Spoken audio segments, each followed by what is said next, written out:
Today's episode of the podcast is brought to you by Clean Cut Meals. Clean Cut Meals offer a professional meal prep service and have various plans to suit your specific goals. They change up their menus every week so that you never get bored, and this can help you stay on track long term. Clean Cut are helping me with all my post-workout meals as I prepare to try and run 230 kilometers self-sufficient through the Arctic Circle next February. I've been using their meals for nearly a year now, so if you're short on time or just looking to get the time back from shopping, cooking, preparing or clearing up after meals, then definitely go check the lads out. To get 20% off your first time order, go to cleancutmeals.ie and enter the podcast code BKF at the checkout. That's BKF as in Brian Keane Fitness, BKF at the checkout for 20% off all first time orders. If you have any other questions, you can just fire the lads over an email too. Now on to this week's episode. Enjoy. You're listening to the Brian Keane Fitness Podcast, where Irish fitness entrepreneur Brian Keane answers your questions and interviews leaders in the world of fitness, health, mindset, and natural wellness. Come join the fun. Hey everybody, welcome to another episode of the Brian Keane Fitness Podcast, where we talk everything fitness, nutrition and mindset to help you with your goals. Today's episode is going to be a little bit more focused on the nutrition angle of fitness in general. And the working title, I think, is going to be Nutrition FAQs for Fat and Weight Loss. So I wanted to record this episode because I've been doing a lot of interviews with people recently, so I haven't got a lot of time on the podcast to do a solo episode on topics that I wanted to cover, and this has been coming up a lot on my platforms recently, particularly on Instagram.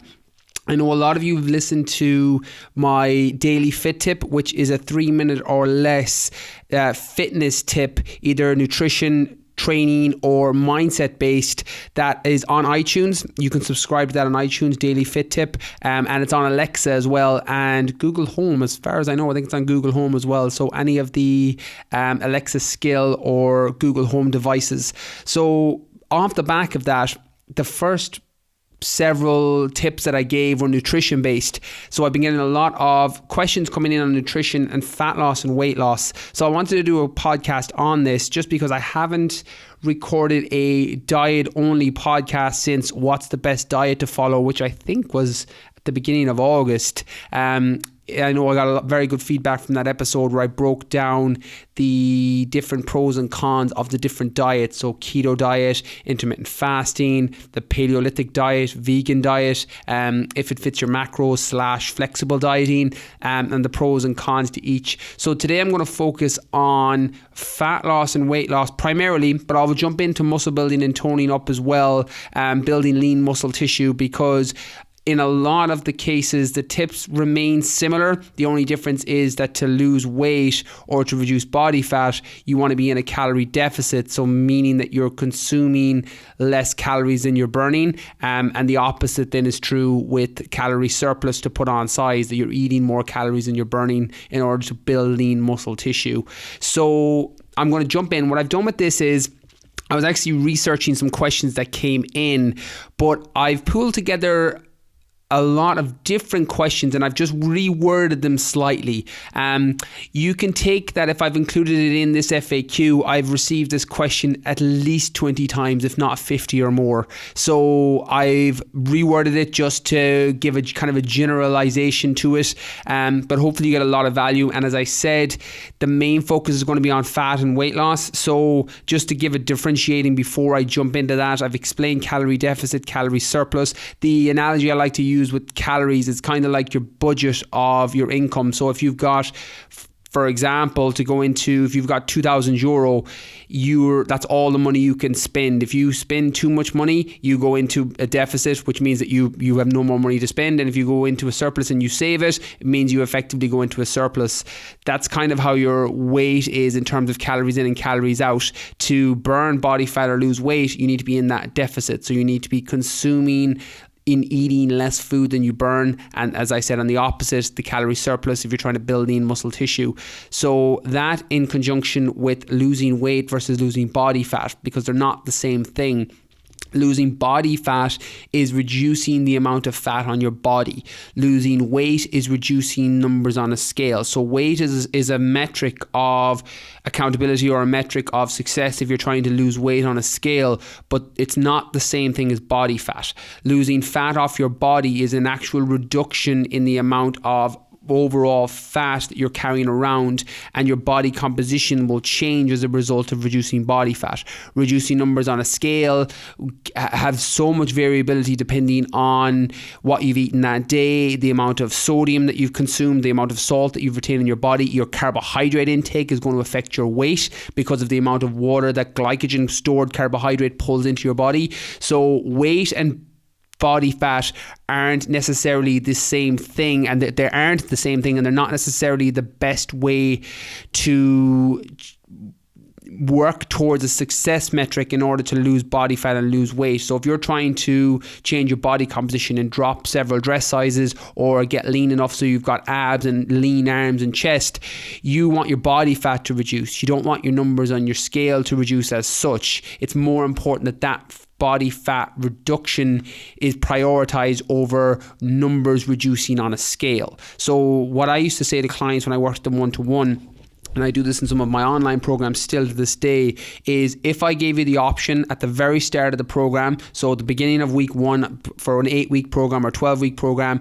if I said you get to drop 3 dress sizes, or I'll make your abs visible over the next 8 to 12 weeks depending on your starting point, but you stayed the same weight, or I can reduce 10 pounds or 20 pounds or 10 kilos off your body, but you don't actually drop any dress size and you won't look that different, but that number on the scale will reduce. And when I give people that option, 99 out of 100 times, and I actually don't think I can ever think of an instance or an example where somebody has picked the weight reduction, it just gives a contextual reframe on the difference between the two. In a lot of cases, you will get both. You will lose body fat and you will reduce weight, but not always. So it's important to realize that things like weight are so variable depending on the diet you're following, depending on your water intake, depending on your sodium retention levels, depending on if you have alcohol and a rebound effect of consuming alcoholic drink that was working as a diuretic, and then the rebound effect on the other side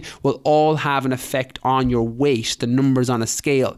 They don't necessarily affect your body fat. So just to, before I go on to the questions, to understand the difference between those two things can help you a lot, because if you're using your main success metrics as numbers on a scale, that fluctuation is massive depending on the time of day and depending on the diet you're following. Like, for example, you weigh yourself in the morning, you're going to be considerably lighter in terms of the numbers that are coming back on the scale than if you weigh yourself after several meals, or having drank water, or having just been around with the inflammation in your body throughout the day through your workouts, etc. Your number is going to change. However, your body fat will remain pretty stable and either go up or go down depending on if you're in a deficit or depending on if you're in a surplus. So just to clarify on that before I get into the questions, because I will be jumping back and forth using fat loss and weight loss interchangeably for the sake of making it simpler to understand, hopefully, some of the ideas on nutrition.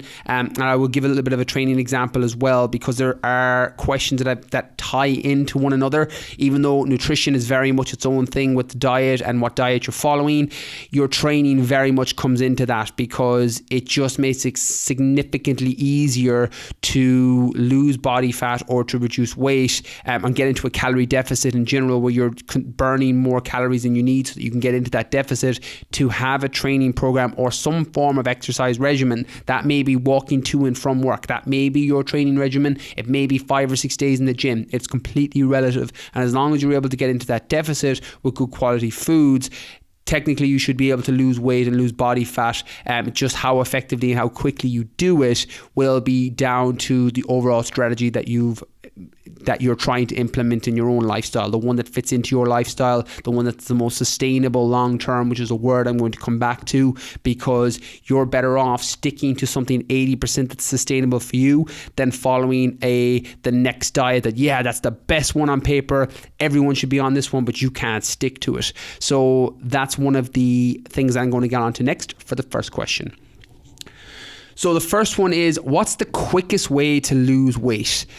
So the quickest way to lose weight or lose body fat is always a question that I'm always a little bit wary in terms of how I answer it, because to imply what's the quickest way to do anything always makes me think that, right, you're looking for the shortcut on what you're trying to do.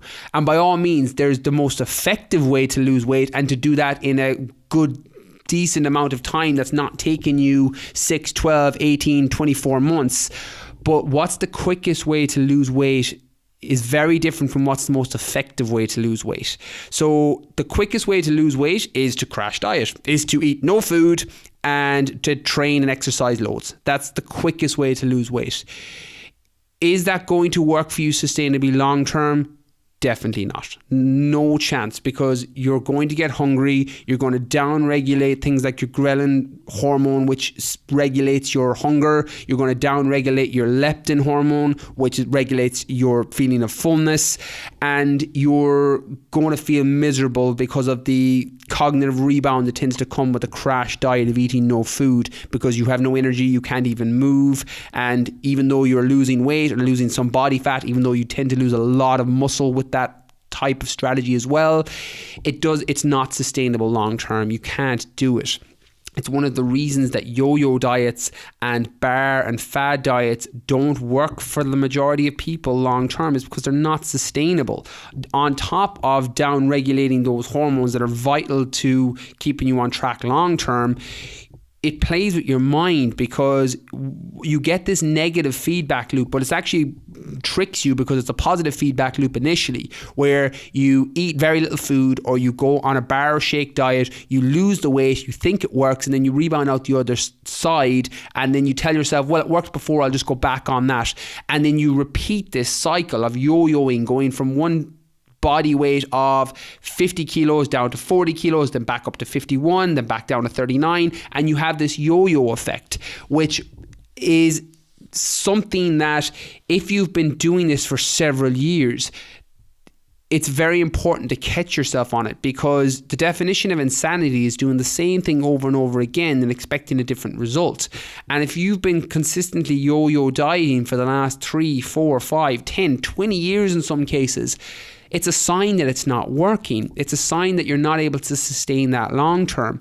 And when you get lured into what's the quickest way to lose weight, and massively reducing your calories and massively increasing your output by eating very little food and training a lot or exercising a lot, that is the quickest way to lose weight. You will definitely lose weight and body fat with that. You'll lose muscle as well, and a lot of muscle glycogen, which will further enhance your weight loss because of that glycogen and carbohydrate, stored carbohydrate, being pulled out of your body.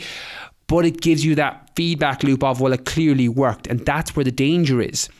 But if you think about it logically, even though it's the quickest thing that you can do right now, if you've been doing it for the last 2, 3, 4, 5 years, it's not the quickest way. It's actually the slowest way, because you've been rebounding and yo-yoing out both sides. So what I would advise is to change your wording on what's the quickest way to lose weight to what's the most effective way to lose weight. The most effective way to lose weight or to reduce body fat is to get into a calorie deficit. That is the pyramid of prioritization when trying to lose body fat. If you're eating too many calories, you're not going to be able to lose body fat or lose weight.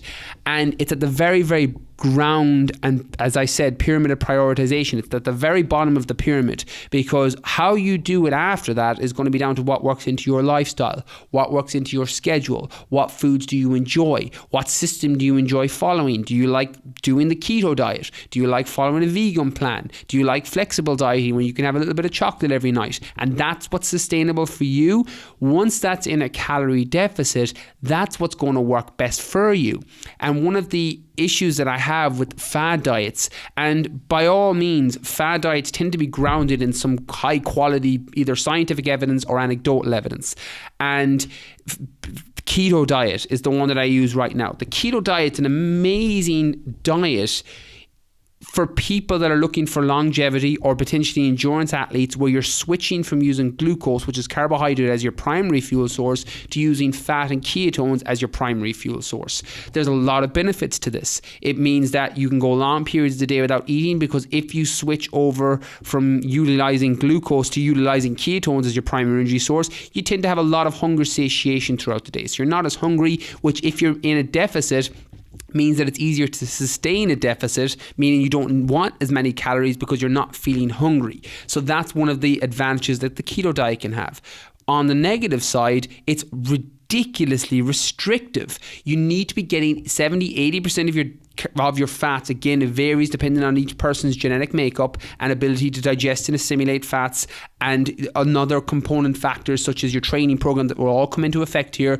But 70-80% of your diet needs to come from dietary fat, maybe 5-10% from protein, and then the makeup from carbohydrate, depending on how you're actually made up to change over from how insulin sensitive you are. So how respondent your body is to actually taking in carbohydrate and utilizing it and using it for energy. That's effectively your insulin sensitivity. The more insulin sensitive you are, the better you will utilize carbohydrates. The more insulin resistant you are, it's the reverse. It means your body it's resistant to insulin. It won't utilize carbohydrates for fuel. One of the reasons that you see very overweight people or obese people who eat loads and loads and loads and loads of carbohydrate foods, particularly either high fructose corn syrup or sugar or refined sugar, and they never have a lot of energy, is because they're insulin resistant. So they're eating that sugar, they're eating those carbohydrates, but they're not getting the energy from those foods. Whereas if you give sugar to somebody significantly leaner or an athlete, it tends to give them a massive sugar spike where they get this blood sugar rise, they get this massive increase of energy, even if it's only for 15-20 minutes, because they're insulin sensitive. Their body's able to assimilate and use those carbohydrates very effectively. The opposite is with overweight and obese people, because they're resistant to that insulin. They're resistant to assimilating the carbohydrate and using the fuel partitioning and using the actual food that they're consuming to give them energy. And that's all carbohydrates do. With the exception of some vitamins and minerals, there's no essential carbohydrate. You don't need it to fuel, you don't need it to function in terms of overall health and longevity. There's no essential carbohydrate. Its job is to give you energy. There's essential fatty acids from fats. There's essential amino acids from protein, meaning that you need to consume them from your diet or from supplements because your body can't make it by itself. There's no essential carbohydrate. So what diet you follow, and the most effective way to lose weight is finding a nutritional strategy that, one, has you in a calorie deficit so that you're not consuming too many calories. Because it doesn't matter if you're following a keto diet, it doesn't matter if you're following a vegan diet, it doesn't matter what diet you're following. If you're eating too many calories, you're not going to be able to lose weight and lose body fat. But considering the fact that you are in a calorie deficit, the most effective way then is going to be finding one that's sustainable for you. What nutritional strategy fits into your lifestyle, that fits into your schedule, that includes foods that you enjoy and that you can stick to long term and is in alignment with your specific goals of trying to lose weight or trying to lose body fat. If you can find that, then you're going to be plain sailing from there, because it keeps it very, very easy. I spoke in the nutrition section of my book, The Fitness Mindset, about making the right automatic food choice, where when you know what foods work well for your body and give you energy and you feel good on and you're in that calorie deficit, it becomes automatic after a certain period of time. The University of London says it takes 66 days to form a new habit. And what happens with your eating strategy and what happens with your nutrition is it becomes automatic. You start just picking up the foods that you know work for your body, the ones that you enjoy, that fit into your lifestyle and schedule. This may be a vegan diet. For ethical reasons or nutritional reasons, you may be following a vegan diet. If that's the one you can stick to long term and is sustainable for you, then that's the nutritional strategy you follow in a deficit. If it's keto, then you do high fat foods, lower to moderate protein and very low carbohydrate, and you keep that in a calorie deficit, and then that's the nutritional strategy you stick to. The same way as if you do clean eating or you do Paleolithic holistic diet, or you do flexible dieting. It doesn't matter. What one works best for you that fits into your lifestyle, your schedule, and you can stick to long term, that's the most effective way to lose weight. Not the next fad diet, not the next bar diet or shake diet, or not the one that Sally or Joan or Mary down the street is following, because they have completely different nutritional needs to you. When you're doing the same thing over and over again, and you're not getting to where you want to be, or you're not getting your body composition or your body fat or your weight to where you want it to be, it's a sign that you need to change something. If you're yo-yoing dieting and you're going up and down and up and down, it's a time that you need to change something. How you do that then is going to be down to you. You can work with a nutritional coach, you can work with a nutritionist, you can work with a personal trainer, you can check out your own research, you can start downloading books or listening to or reading books and start finding what strategy is going to work most effectively for you. Then it's just about the tool that you use in order to get you to where you want to be. Whether that's a person, a seminar, a course, books, it doesn't matter what tool you use then, but once you know that, well, what I've been doing hasn't been working, you can change it. So the quickest way to lose weight versus the most effective way to lose weight, get into a calorie deficit with foods that you can stick to long term that work best for you. The next one, is it mostly diet, or this is normally reframed in, is it 80 or 90% diet in order to lose weight and lose body fat?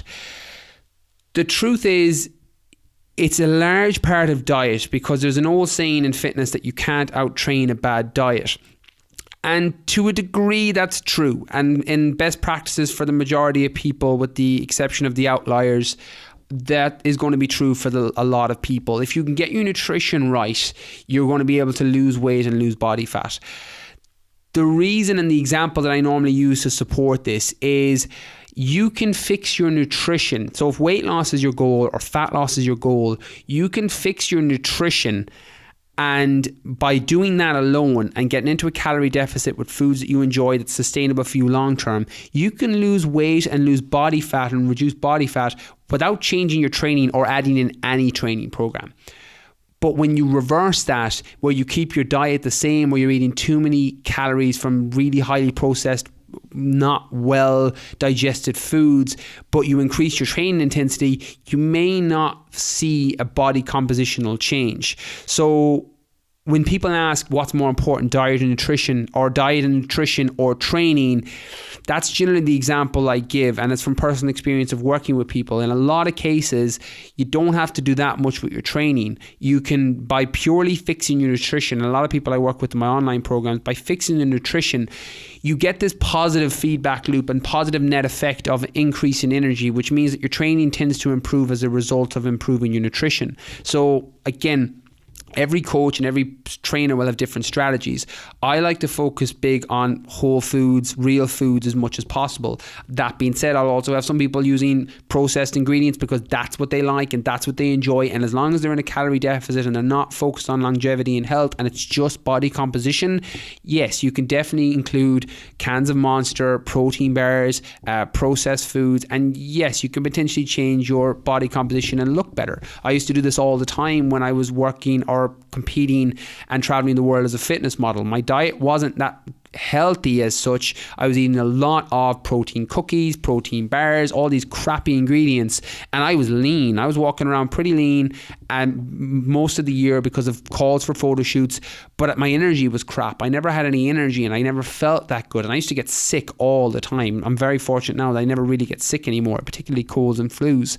And that was because my body was consuming really poorly, not very nutrient dense foods. Even though I was in a calorie surplus or a calorie deficit, depending on my goals at the time, I was hitting my macros with protein and carbohydrates and fats, but they just weren't coming from good food sources. So there is the argument that, what are you trying to achieve? Are you trying to improve your health and your energy levels so that your training improves as a result of your nutritional choices and nutrient dense foods? Or are you just trying to reduce your body fat or lose weight and you don't care how you do it? You don't care if you increase your energy, you don't care if you improve your sleep, because you can do it that way. You can 100% lose weight, and a lot of people will. My personal preference, because of the sustainability effect over the long term, is choosing whole foods, nutrient dense foods, so you're getting the vitamins and minerals that your body does need within a macronutrient table or macronutrient and calorie intake that supports you towards whatever's in alignment with your goals. So a deficit for losing body fat, a surplus for putting on size, or anything in between depending on performance.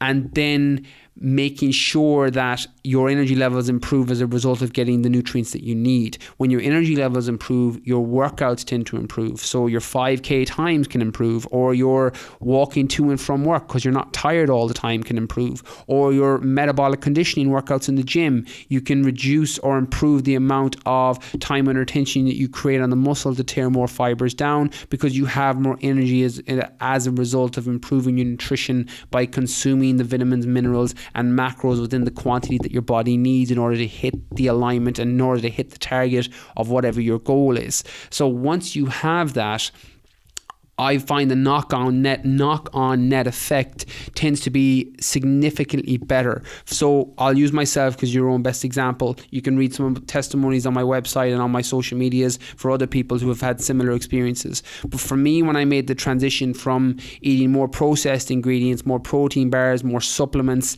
to switching to more whole and real foods, keeping them within a calorie surplus or deficit depending on my goal, what I found was my digestion improved, for one. So things like irritable bowel syndrome, IBS, gut distress that I had for years, that started to minimize. I put some of the good gut bacteria back into my stomach. I used the Udo's Choice Super 8 Gold as a probiotic, unbelievable probiotic, the best one that I've ever used. I used that to put some of the good bacteria back into my stomach, and my bloating reduced. My irritable bowel syndrome started to disappear. My sleep started to improve, and my energy levels were better because I was improving on my sleep, which is a foundation pillar for health and success and fitness. If you're not sleeping, you're really going to struggle to lose weight because of the insulin resistance that can come even from someone that if you have one night of poor sleep, you're going to be mildly more insulin resistant the next day, recent studies show, and your willpower will be diminished. So we have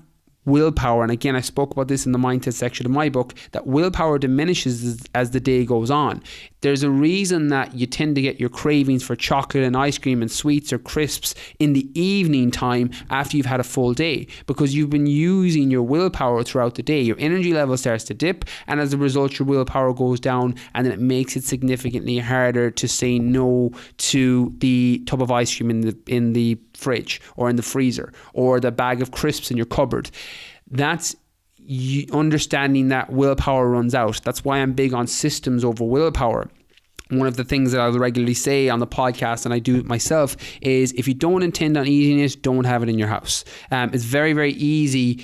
When we get what's called decision fatigue, where if you have a tub of ice cream in your freezer, you have to make that decision, do I want this now? And if anyone, again, I can't speak for anybody else, but I've had this situation where I'm sitting down at the couch watching Netflix or watching something on TV, and I'm thinking about the tub of ice cream in the fridge, and I'm like, will I have it? No, I won't have it. Will I have it? No, I won't have it. And this could go on for an hour and a half, and then 2 hours later you're eating the tub, and you're giving into willpower then, and you're having that decision, and you're going to fatigue that decision making skill if you have it there.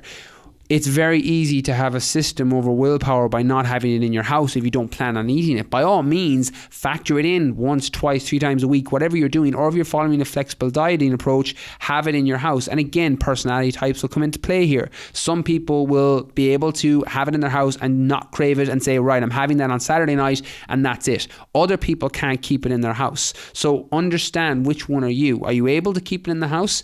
And if it's not tempting you and it's there and you're going to have it on Saturday night or Sunday night, then by all means that this systems over willpower in that aspect of life doesn't apply to you. But if you can't keep it in the house, don't have it in the house. And don't fool yourself if you're like, oh well, my boyfriend loves it, I got to keep it there, or my kids love it, which is the biggest one I see, where it's like, oh well, the kids have it in the house. The kids will eat what you give them. Like if you're giving them crap and you're giving them chocolate and you want to keep it in the house, don't fool yourself into keeping it in the house for the kids, because they'll eat what you give them. And That's why it's so important not to fool yourself, because it's easy to wrap that story. Well, we have to keep junk food in the house because my husband likes it, or my wife likes it, or my boyfriend or girlfriend likes it, or the kids like it. That's not true, because you can have that conversation with, particularly if it's another adult, and be like, look, I'm really struggling. I'm trying to lose weight and lose body fat. Do you mind if we don't keep these in the house until Thursday when we do the shop, and then I'll have it with you on Friday night, and make it a social aspect. It doesn't have to be a completely life restricting issue just because, or a life restricting issue, I suppose is the right word, because you're on a diet, or because you're trying to lose weight, or because you're trying to change your body composition. You can make it a social thing. I found myself when I was competing, particularly when I was in that very dietary restrictive mode, I actually had a very good social network of people, because I was friends with other competitors, I was friends with other fitness people, and we would have a weekly cheat meal. And it actually was a really good social environment that was created each week, because we made it a thing where it's like, well, I'll eat super clean all week, and then I'll go out for dinner with my friends on Saturday night. That can be a really, really good way of doing it, and you get to hit two birds with one stone. You get to hit your dietary goals in terms of body composition and losing body fat, or losing weight, or reducing body fat, and you get to improve those social relationships that you have with people. So the long and the short of, is it mostly diet? Yes, in the sense that you can lose weight and lose body fat by just changing diet and not training, whereas if you did it on the reverse and just changed training and not diet, your results wouldn't come as quickly, and in some cases wouldn't come at all. So it probably is, if I had to give one of the other the most important, I would make diet more important than training. So next one, should I eat carbs if I'm trying to lose weight or drop body fat? So I'm big, and if you've listened to the other mindset episodes of the podcast, I'm big on the power of questions. One of my mentors used to always say to me that smart people have great answers, but geniuses have great questions. Should I eat carbs if I'm trying to lose weight or drop body fat isn't the right question. Do I tolerate carbs well is probably a better question, and what kind of carbohydrates am I considering eating is probably another level up on a question for that. The truth is, people demonize either carbs or fats. Again, I've been in fitness a long time, and I remember when it was fat that was demonized, and now we're starting to do the 180 and be like, no, it's carbs that are bad. And I'm sure in 10 years time it'll flip and something else will be the problem. It's not about is carbs right or wrong. Firstly, there's different types of carbohydrate. Penny sweets, Haribo sweets are carbohydrate. Sweet potato and oats are also carbohydrates. They're just different types. Complex carbohydrates versus simple sugars. Simple sugars are your penny sweets, your high fructose corn syrup sweets, marshmallows. Sweet potatoes, oats are all complex carbs. They have a higher intake of fiber, so they're complex. It means that they give you a slower release of energy, or a slower release of energy to your body. What happens when you consume simple sugars is they spike blood sugars, they give you a very quick release of energy, and then you get this blood sugar drop where it drops down and you need something else to pick it back up again. I like to think of it like a roller coaster, and if you're eating a lot of sugar throughout the day, the roller coaster goes down, the energy levels drop and plummet, then it goes back up and it spikes and then it drops back down, and you get this roller coaster effect throughout the day. It's a horrible way to live your life if you've been consuming a lot of sugar, because you're constantly looking for a pick-me-up. You feel a little bit like a heroin addict, where you just like, give me the hit of sugar, I need the sugar. And that's normally a sign that there's either something off with your blood sugars, there's a vitamin or mineral deficiency, potentially magnesium or some form of electrolyte deficiency, or your meal timings are off, or your fats and protein aren't high enough that are keeping you satiated in between meals. So there's a couple of things to look at there. Carbs aren't the enemy and fat isn't the enemy. It's about what works best for your body and what types you're consuming. If you work very well, and I've spoken in the podcast in the past about being carb adapted versus being fat adapted, and they effectively just mean that you tend to tolerate one better than the other. Now you can change, you can go from fat adaptation or fat adaptation to carb adaptation, which means that you switch between utilizing one or the other more effectively. but most people tend to be one or the other and have a genetic predisposition to being in that. And for example, I use myself as I'm very fat adapted. I can drop my carbs to 0, and as long as my fat stays high, I feel great. I look leaner. My energy is amazing. My cognitive function is enhanced, and I feel really, really good. And the reverse happens if I go very high carbohydrate, either through simple sugars or complex carbohydrates. I tend to get watery. My brain gets a bit foggy. I don't feel as good if my fats drop too low. Where Paul Dermody, who's been on the podcast recently, is the reverse to me. He's very carbohydrate adapted. He can go 500-600 grams of carbohydrate, no problem, easily, and function really, really well. If I go to 500 or 600 grams of carbohydrate, unless it's a strategic refeed, it really negatively affects me in terms of the way that I feel. So again, a lot of context is key here. Your training program, if you are following a more fat adapted style, endurance-based sport like marathon running or long distance running or cycling, fat adaptation is always going to be better because it's a more sustainable source that you can use long term. Whereas if you're in a glycolytic sport like GA or soccer or rugby, where you're using glucose as your primary fuel source, you're going to want to have a good intake of carbohydrate because it's glycolytic, it's glycogen based, it's carbohydrate based, and you don't want the systemic effect of having to circulate fat or ketones through the body in order to get that initial surge of energy into the muscle, which glucose goes directly into the muscle. That's why it's so effective for glycolytic and sprint sports.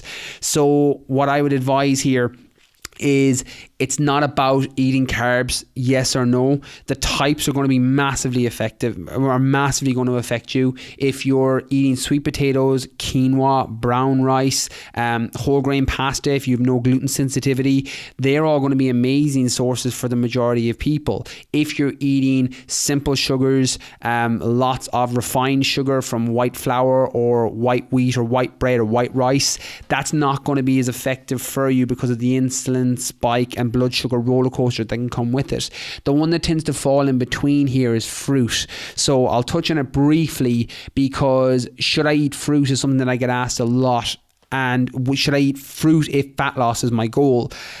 And it's not also similar to carbohydrate. Fruit is so wide ranging in terms of its effect on your blood sugar levels. So for example, something like an apple, because of the fiber intake and the soluble fiber and the fiber in an apple, it's going to slowly elevate blood sugar. So it actually works very, very well as a snack in between meals because of the steady release of energy that it gives you. Whereas if you eat something like dates, that's going to give you a rapid spike in blood sugar, similar, not completely dissimilar to what you would have in certain sweets, even though you're going to get more vitamins and minerals or more nutrients from those dates than you would from, say, refined sugar. It's still going to give you a little bit of a blood sugar spike. So again, depending on the foods you're having this with, the glycemic index of foods and the effect, the glycemic index is the comparability of all foods or carbohydrate based foods that you eat in terms of its relative to glucose, which is at 100. So when you consume a food that is carbohydrate based and your blood sugar level spikes, if you consume glucose, for example, which is effectively the baseline ingredient that the glycemic index is rated against, how comparable it is to glucose will determine how highly or how much effect it has on your blood sugar levels. So something like dates are going to be up in that 70, 80, 90. I would need to check the exact number, but it's quite comparable to glucose. Whereas something like oats or sweet potato is going to be significantly lower because of the fiber in that food that it's attached to. It's going to slow down the absorption and give you a steadier release of energy. So fruit is that kind of in between. Again, context is key on your nutritional dietary calorie intake. If you're consuming too many calories are too many calories. If you're eating too much chicken and broccoli, that's still too many calories. Like, again, your body composition will be different depending on if you're eating a calorie surplus from chicken and broccoli compared to Pop-Tarts and pancakes, but too many calories are too many calories if your goal is to lose body fat and your goal is to lose weight. So sugars and fruit in particular, should, again, as long as they fall within that deficit and they're not negatively affecting your blood sugars too much, and you're consuming them with some protein or some fat, which will actually slow down the speed at which the insulin is released into your bloodstream, so it won't give you that same roller coaster effect. Again, moderation. Play around with it, see if it works. And as long as you're in a deficit and you want to consume fruit, it may work very well for you, particularly if you have a sweet tooth. So play around with it. Some people I work with, I include fruit. Other people I don't. Some are much better than others in terms of antioxidant effect and lower blood sugars. Things like organic blueberries are an amazing choice for the majority of people. Even some people on a ketogenic, low carbohydrate diet can tolerate some form of organic blueberries as well. So it gives you an idea that it doesn't have that much carbohydrate or effect on the body that other certain primarily carbohydrate based foods have, such as dates or an apple or a banana. So play around with it. It's not about carbs, yes or no. It's about, do carbs work for you? If you're carb adapted and you need them, or you feel like that you work better by consuming them, and it allows you to be more adherent to your nutritional strategy by keeping your intake of carbohydrates higher, then that's what's going to be most sustainable to you. If the end question is this sustainable? Can I adhere to this long term, and can I stick to this long term? It doesn't matter if your carbohydrates are at 500 grams. It doesn't matter if they're at 50 grams. If they're in a deficit and you've got your other macronutrients like fats and protein based around what you're trying to achieve, then that's what's going to work best for you. Okay, the next one. What training program should I follow if I'm trying to lose weight? I'm going to touch on this. I was going to keep it mostly nutritional based, but this one's a little bit of a short one. It's not really about the training program as such. I have personal preferences. So, for example, I work with a lot of people in the body compositional space. So people trying to get leaner, lose body fat, tone up, build muscle, trying to look better effectively. Body composition, trying to look better.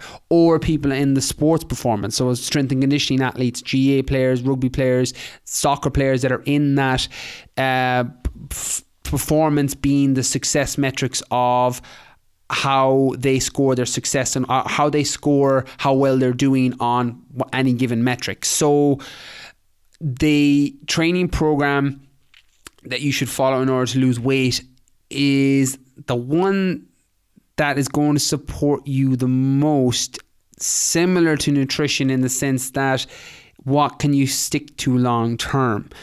And there's a lot of training misconceptions that you need to train 5 days a week, or you need to train 3 days a week, or you need to do cardio, or you need to lift weights. And there's a little truth in all of them. I have personal preference. I like a mixture of some form of conditioning workouts, so hypertrophy primarily, which is body compositional change, where you're tearing fibers down, which can increase your metabolism, which can allow you to burn more calories while you rest, being one of the reasons that I like it so much as a training strategy, in combination with some form of cardio, which will elevate your heart rate.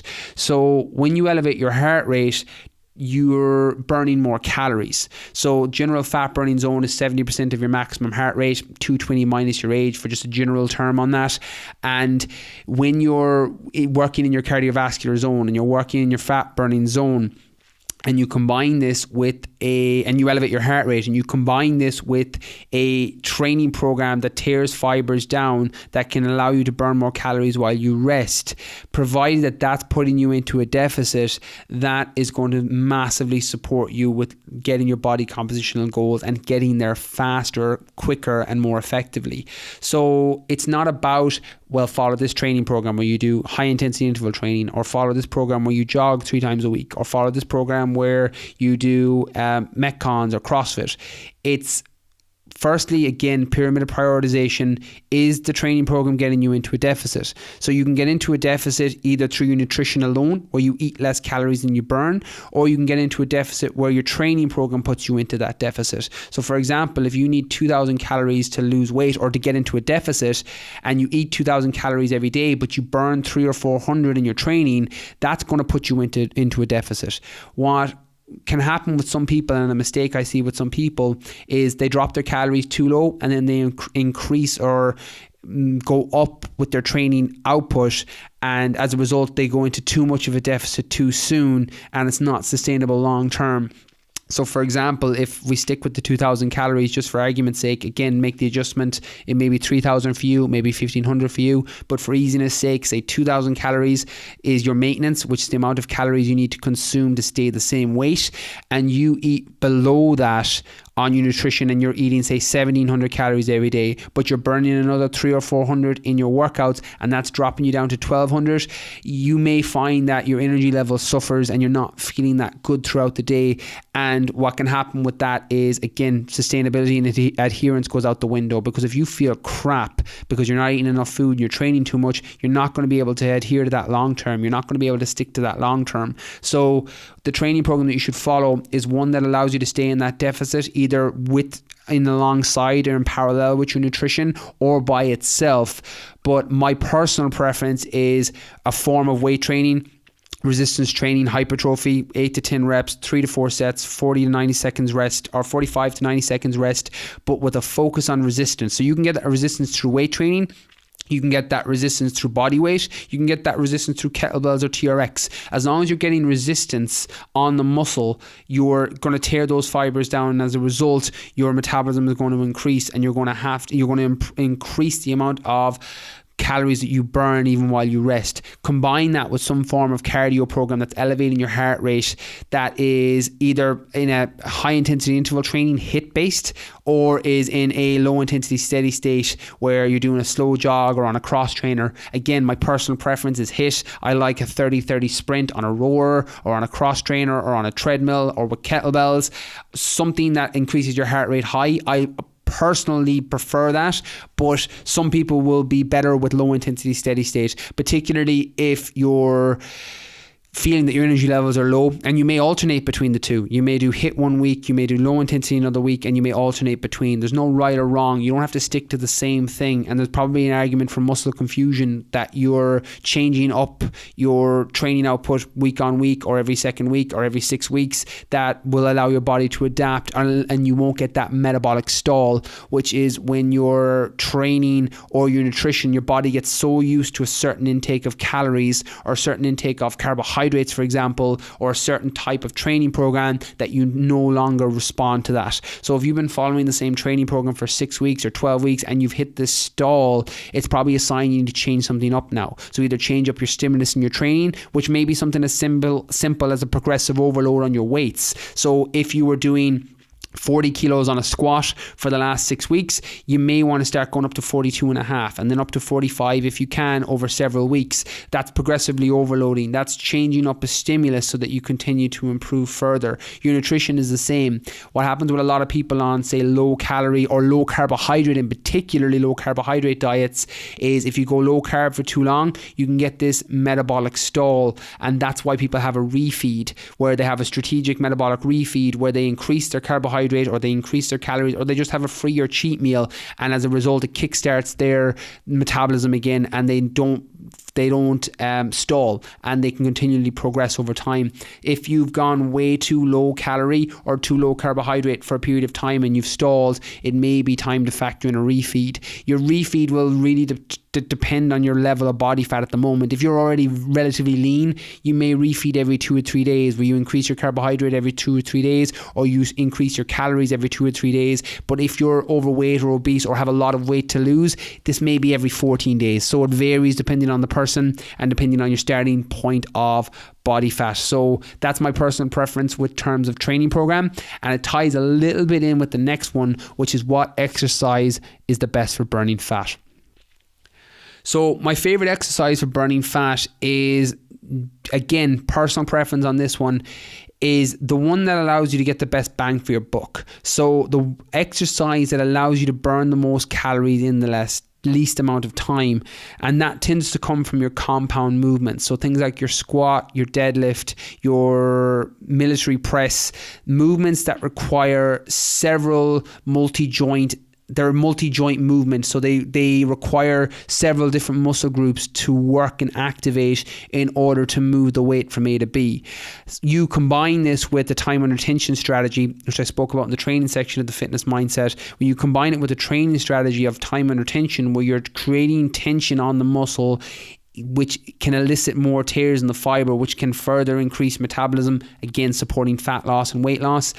But the compound lifts are always going to be your best bet because they require more effort from your body, where something like an isolation, like a barbell, a curl, which only works your biceps, which is only 2 muscles in your arm, you're not going to burn as many calories doing that movement. By all means, factor it in, and it can work well for body composition, but just make sure that you have your compound lifts in there because they burn fat more effectively than isolations because of the amount of muscles that you have to recruit in order to get that weight to move from A to B.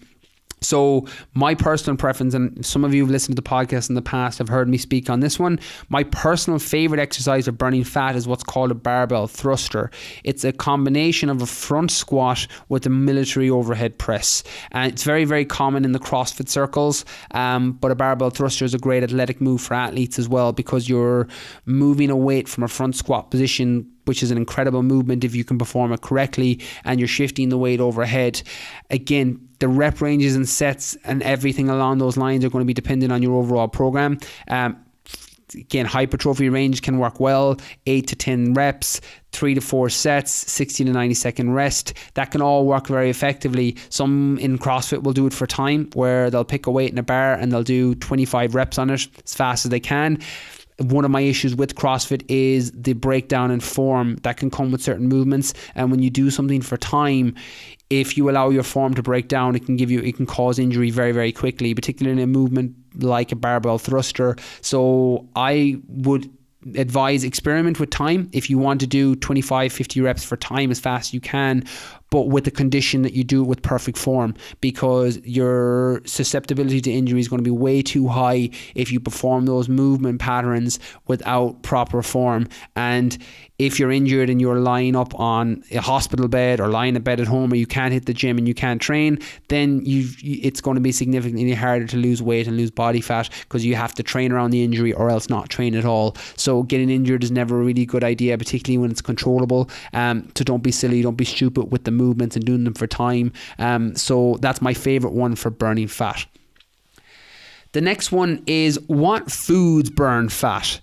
So I'm not going to get into the nitty gritty of this because the argument and the science is going to be very much depending on what angle you come at it from. If you hit a food that has a higher intake of fiber that keeps you satiated and keeps you fuller for longer, those foods can be argued to be more effective as fat burning foods because they work in a way that you're satiated and you feel full and you don't need to eat as much. So that can work from that angle.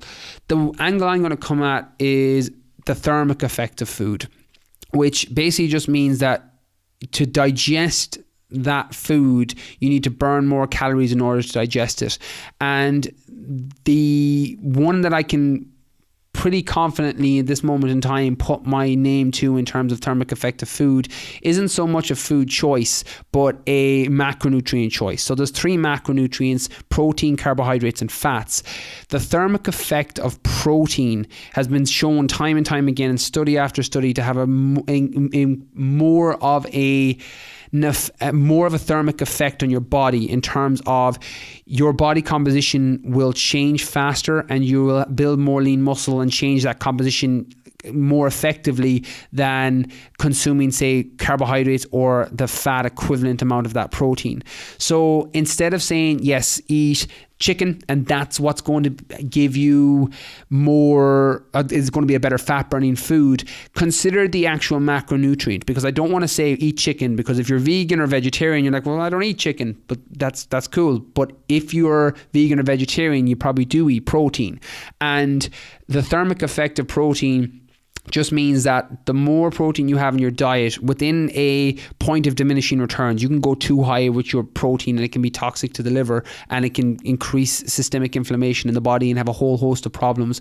But if you're consuming enough protein, which is again depending on your training program, 1 to 2 pounds per body weight, it really varies depending on your training program and your overall nutrition and your genetic makeup and your your body's ability to partition the macronutrients, your body's ability to actually use the protein that you're consuming, are all going to have an effect. But in terms of the best fat burning foods, People will say things like almonds, things like apples because of the fiber. People will say things like capsaicin, if I'm not mistaken, my pronunciation on that, the active ingredient in a lot of fat burners, which is also the active ingredient in red chilies. They can all have an effect in terms of be quote unquote fat burning foods.